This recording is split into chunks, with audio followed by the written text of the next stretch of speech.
Kalau tidak ada gereja Ortodoks, tidak ada gereja Katolik. Oleh karena itu saudara perlu tahu ini gereja Ortodoks ini apa. Sehingga nanti kalau dengar orang, oh itu gereja ajaran baru, hati-hati loh. Loh yang baru ya kalian yang ngomong itu. Ini dari dulu kok baru gimana? Damai Kristus. Kalau tidak ada gereja Ortodoks, tidak ada gereja Katolik.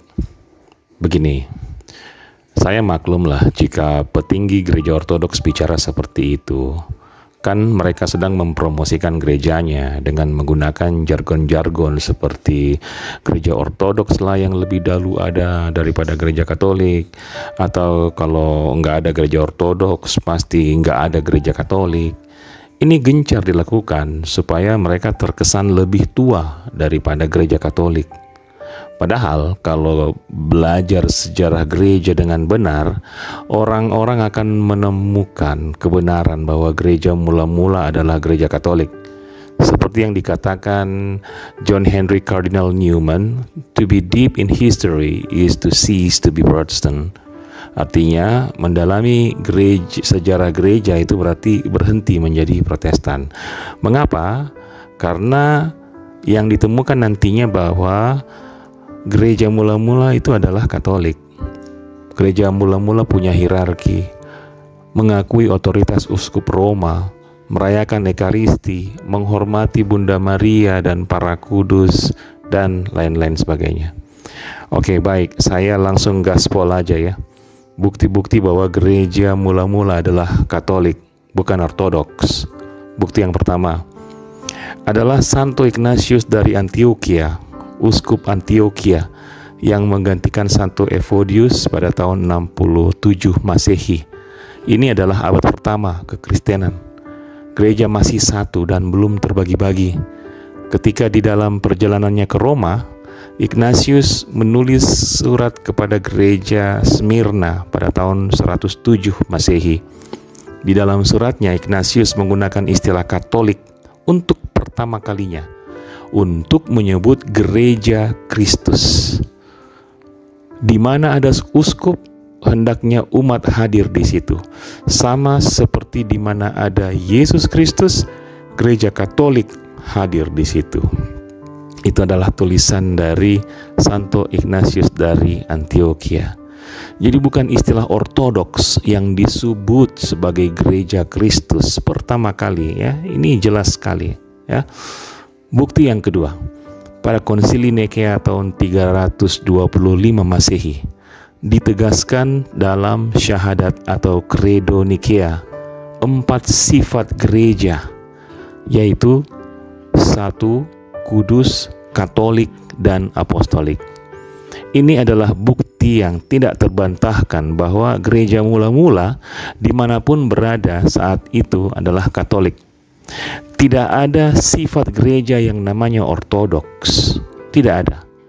Ya, yang ada adalah 1. Kudus, Katolik, dan Apostolik.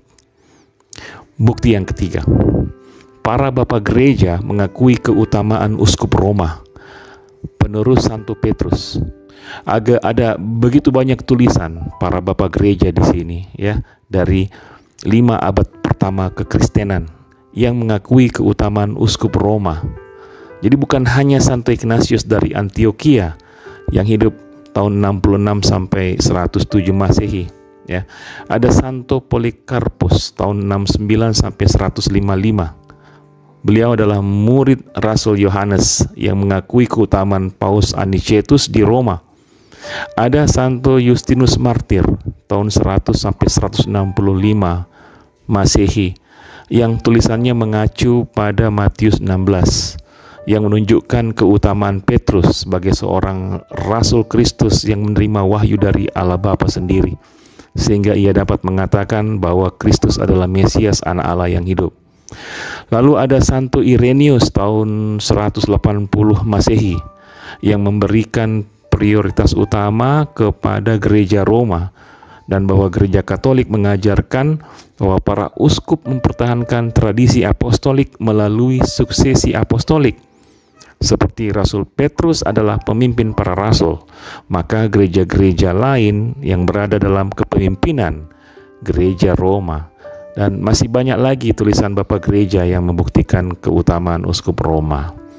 Bukti yang keempat, skisma atau perpecahan yang terjadi dalam tubuh gereja yang satu, kudus, katolik, dan apostolik, itu mengakibatkan gereja terbagi menjadi 4. Yang pertama, skisma pertama tahun 431.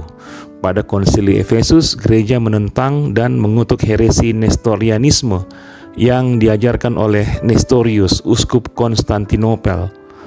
Ajaran ini dikutuk dan dianggap bid'ah. Lalu muncul ke permukaan gereja Timur Asiria yang menolak hasil keputusan konsili Efesus dan tetap menganut ajaran heresi Nestorianisme ini. Itu skisma yang pertama.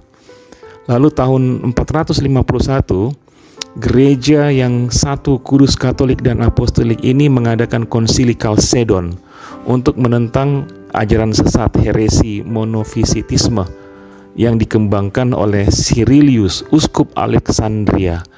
Ya, nah maka terjadilah skisma kedua karena gereja yang tidak menerima hasil konsili Kalsedon ini tetap memeluk atau mengikuti menganut ajaran heresi monofisitisme ini. Itu adalah gereja Ortodoks Oriental. Tahun 451 mulai muncul nama Ortodoks Oriental, ya, karena mereka tetap menganut ajaran monofisitisme, ajaran sesat, ya. Lalu skisma yang ketiga tahun 1054 dengan gereja Ortodoks Timur, ya. Nah, namun setelah perpecahan atau skisma yang terjadi tersebut, ada gereja-gereja yang kembali bersatu dengan gereja yang satu, kudus, katolik, dan apostolik. Gereja-gereja yang mana itu? Itu tadi, gereja-gereja yang memisahkan diri, gereja Timur Asiria, gereja Ortodoks Oriental, dan gereja Ortodoks Timur. Ada gereja-gereja yang tadinya bersatu ke 4 gereja apostol, ketiga gereja skismastik tersebut, mereka kembali bersatu dengan gereja Katolik, ya. Sehingga semuanya ada 23 gereja timur yang tadinya adalah bagian dari gereja Timur Asiria, gereja Ortodoks Oriental, dan gereja Ortodoks Timur. Mereka kembali ke dalam pangkuan gereja Katolik, ya. Dan mereka itu disebut sebagai gereja Katolik Timur. Dan mereka berada di dalam persekutuan penuh dengan tata suci di Roma. Mereka mengakui wewenang dan otoritas uskup Roma, yaitu penerus Rasul Petrus. Logika berpikirnya adalah, jika gereja Katolik bukan gereja mula-mula, lantas mengapa ke-23 gereja tersebut mereka bersatunya kembali ke gereja Katolik, bukan ke gereja Ortodoks? Iya kan? Bukti kelima, orang-orang atau pendeta-pendeta Protestan dari berbagai aliran, Pentakosta, Presbyterian, Metodis, ya, para sarjana-sarjana atau teolog Protestan, ketika mereka mempelajari sejarah gereja, mereka menemukan bahwa gereja mula-mula itu gereja Katolik. Mereka menemukan bahwa para bapak gereja mengakui uskup Roma, penerus Santo Petrus yang memiliki otoritas. Itu mereka gali sejarah gereja. Mereka menemukan bahwa gereja mula-mula itu adalah gereja Katolik. Dan itu membawa mereka untuk bersatu dengan gereja Katolik, bukan gereja Ortodoks, ya. Banyak bukti, ya, semuanya teolog. Scott Hahn, Steve K. Ray, Pendeta Alex Jones, Keith Nestor, banyak sekali. Mereka bukan Protestan abal-abal. Ketika mereka mempelajari sejarah gereja, mereka menemukan bahwa gereja mula-mula itu adalah gereja Katolik. Itu yang membawa mereka bersatu ke dalam gereja Katolik, bukan gereja Ortodoks. Semoga mencerahkan. Mikir. Tuhan Yesus memberkati.